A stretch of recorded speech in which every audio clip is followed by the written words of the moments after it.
Nathalie Saint-Cricq compte plusieurs personnalités au sein de sa famille. Si son beau-fils Alexandre est un baryton de talent, l'une de ses nièces fait quant à elle partie du gouvernement actuel.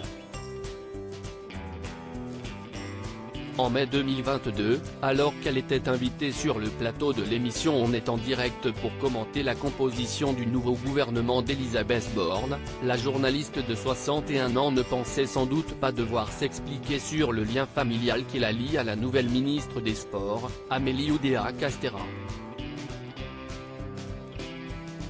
Alors que l'éditorialiste politique estimait que l'équipe gouvernementale était technique, pas très politique et d'un tout pas très folichon, l'animateur Laurent Ruquier se permet de l'interrompre. « Pardon, je vais attaquer fort.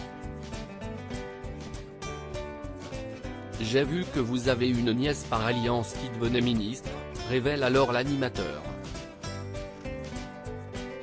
Un détail auquel Nathalie Saint-Cricq répond avec humour, « Par alliance, absolument, Amélie Oudéa-Castéra. Vous pensez qu'il faut que je me retire ? Demande-t-elle à son interlocuteur, provoquant ainsi les rires du duo de l'ancien duo de présentateurs. Est-ce que quand on a eu une nièce par alliance qui devient ministre, on est obligé d'arrêter le métier ?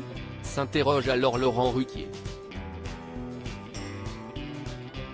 Ben, je me le demande, mais d'un autre côté, elle est au sport et aux Jeux Olympiques.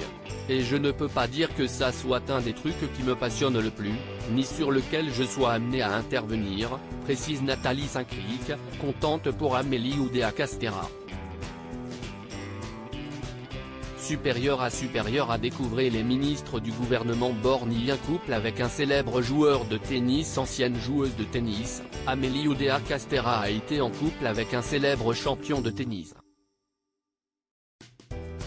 La ministre des Sports a en effet vécu une idylle avec le tennisman brésilien Gustavo Kuerten lorsqu'elle était âgée de 19 ans.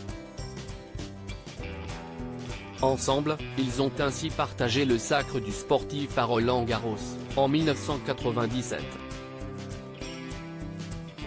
Amélie Oudéa-Castéra côtoiera ensuite Emmanuel Macron sur les bancs de l'ENA, dans la promotion Léopold Sédar Senghor.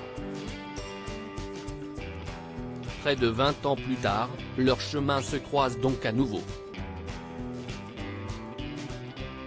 Crédit photo, Stevens Thomas Abaka.